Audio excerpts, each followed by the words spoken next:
매일 성경과 함께하는 아랫빛 교회 말씀 묵상, 아랫빛 바이블 키트 시간입니다. 오늘은 4월 12일 토요일입니다. 4월의 중턱에 들어선 오늘 우리의 삶 속에서 하나님의 말씀으로 방향을 잡고 중심을 세우는 하루가 되기를 소망합니다. 오늘 우리가 함께 묵상할 말씀은 누가복음 21장 29절부터 38절 말씀입니다. 예수님께서는 종말에 대한 비유와 교훈, 그리고 제자들에게 필요한 준비의 태도를 말씀하십니다.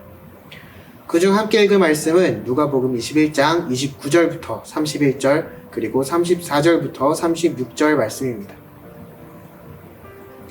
이에 비유로 이르시되 무화과나무와 모든 나무를 보라.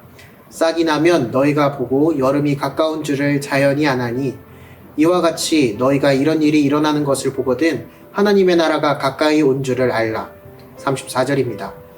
너희는 스스로 조심하라. 그렇지 않으면 방탕함과 술 취함과 생활의 염려로 마음이 둔하여지고 뜻밖의 그 날이 덫과 같이 너희에게 임하리라. 이 날은 온 지구상에 거하는 모든 사람에게 임하리라. 이러므로 너희는 장차 올 이 모든 일을 능히 피하고 인자 앞에 서도록 항상 기도하며 깨어 있으라 하시니라. 메말랐던 풍경들이 피어난 꽃들로 가득 찼습니다. 지금 제가 공부하고 있는 총신대학교 신학대학원은 가장 늦게 꽃이 피는 곳 중 하나인데요. 이번 주부터 꽃이 피기 시작하더니 어느새 교정 전체가 벚꽃으로 가득해졌습니다. 다음 주 성도님들이 학교로 방문하실 땐 정말 예쁜 풍경을 만나게 되시면 좋겠는데요. 비가 오지 않도록 함께 기도해 주세요. 이 아름다운 봄의 모습을 꼭 보여드리고 싶습니다. 이렇게 꽃이 피니 비로소 봄이 왔구나 하고 느껴집니다. 달력을 보고 계절을 아는 것과 풍경을 보고 계절을 온몸으로 느끼는 것은 분명 다릅니다. 우리는 꽃이 피어야 봄이 왔음을 실감하게 됩니다. 여름도 마찬가지입니다.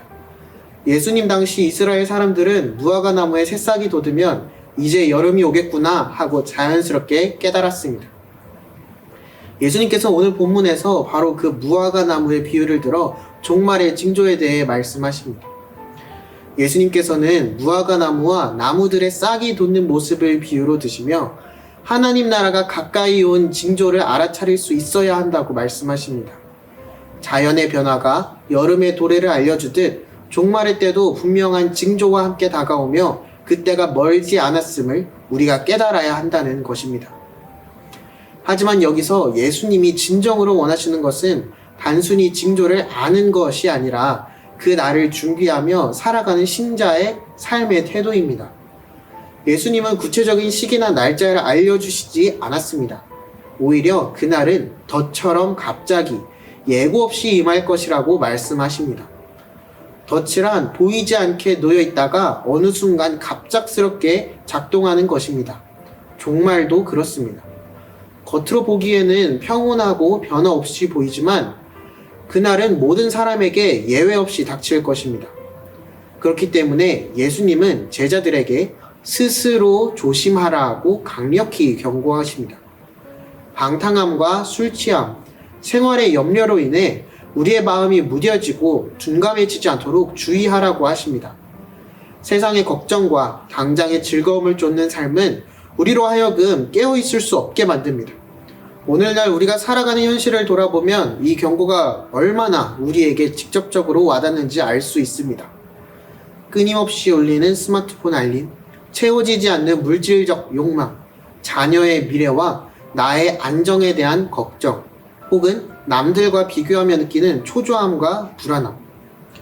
우리는 하루에도 수십 번 마음을 빼앗기고 하나님의 나라를 바라보는 눈을 흐리며 살아갑니다. 그러다 보면 어느덧 하나님 나라에 대한 감각은 무뎌지고 예수님 앞에 설 준비는 뒷전으로 밀려나 버립니다. 예수님은 이런 우리를 향해 따뜻하지만 단호하게 말씀하십니다. 항상 깨어 있으라, 기도하라, 인자 앞에 설 수 있도록 준비하라. 이것은 단순한 경고가 아닙니다. 하나님의 백성으로서 우리가 어떤 태도로 오늘을 살아가야 할지를 가르치시는 부르심의 말씀입니다. 종말이라는 말이 주는 무게감은 우리를 두렵게 만들 수 있습니다. 그러나 예수님의 시선에서 종말은 두려움의 대상이 아니라 구원의 완성이 가까이 오는 희망의 시간입니다. 그러므로 우리는 두려움이 아니라 소망으로, 무기력함이 아니라 깨어있음으로, 그리고 말없이 기다리는 것이 아니라 기도함으로 그날을 준비해야 합니다. 이 대목에서 예수님의 마지막 행적이 참으로 인상 깊습니다. 예수님은 종말에 대해 말씀하신 직후 낮에는 성전에서 가르치시고 밤에는 올리브산에서 지내셨습니다. 그리고 모든 백성들은 예수님의 말씀을 듣기 위해 이른 아침부터 성전에 나와왔습니다. 이것은 종말을 준비하는 자의 삶의 태도를 그대로 보여주는 장면입니다. 하나님의 백성이 하루를 시작할 때 가장 먼저 주님 앞에 나아가 말씀을 듣는 것, 성전에서 주님의 음성을 가까이 듣는 것, 그것이야말로 가장 지혜로운 깨어있음의 실천이자 종말을 준비하는 삶의 첫걸음입니다. 예수님께서도 말씀을 전하며 낮마다 성전에서 가르치셨고 사람들은 그 말씀을 들으려고 이른 아침부터 모여들었습니다. 우리가 이 시대의 제자로서 할 수 있는 최고의 준비는 바로 말씀 앞에 나아오는 것입니다. 말씀을 듣고 그 말씀대로 살아가며 내 삶 전체가 인자 앞에 서는 날을 향한 걸음이 되게 하는 것입니다. 마지막으로 예수님은 이렇게 선언하십니다. 하늘과 땅은 없어지겠으나 내 말은 없어지지 아니하리라. 세상은 흔들리고 우리의 상황은 바뀌고 모든 것이 사라질 수 있지만 주님의 말씀은 변하지 않습니다. 오늘도 우리는 이 말씀 위에 서 있어야 합니다. 그리고 말씀 위에 삶을 다시 세워야 합니다. 오늘 우리의 마음은 깨어 있는가? 우리의 일상은 인자 앞에 설 준비가 되어 있는가? 우리는 말씀을 향해 열려 있는가? 이 질문 앞에 정직하게 서는 하루가 되기를 소망합니다. 종말은 두려움이 아니라 초청입니다. 깨어있고 기도하며 말씀으로 살아가는 삶, 그것이 주님 앞에 설 수 있는 준비된 제자의 길입니다. 함께 기도하겠습니다. 하나님 아버지, 무화과 나무의 잎이 돋아 여름이 가까운 줄 알게 하시듯 우리도 세상의 징조들을 통해 하나님의 나라가 가까이 온 줄 깨닫게 하시니 감사합니다. 그러나 우리가 때로 눈앞의 현실에만 몰두하며 주님의 재림과 심판을 잊고 살아갈 때가 많습니다. 주님, 우리의 마음이 방탕함과 생활의 염려로 둔해지지 않도록 지켜주시고 언제나 깨어 기도하며 말씀을 따라 살아가게 하옵소서.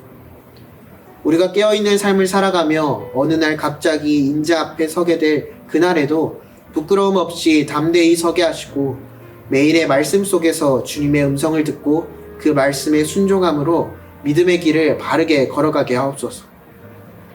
오늘도 주님과 동행하는 하루가 되게 하시고 다시 오실 주님을 기다리는 경건한 삶의 태도로 우리를 새롭게 하시며 언제 오시더라도 준비된 제자로 주님 앞에 설 수 있도록 은혜를 더하여 주옵소서. 예수 그리스도의 이름으로 기도드립니다. 아멘.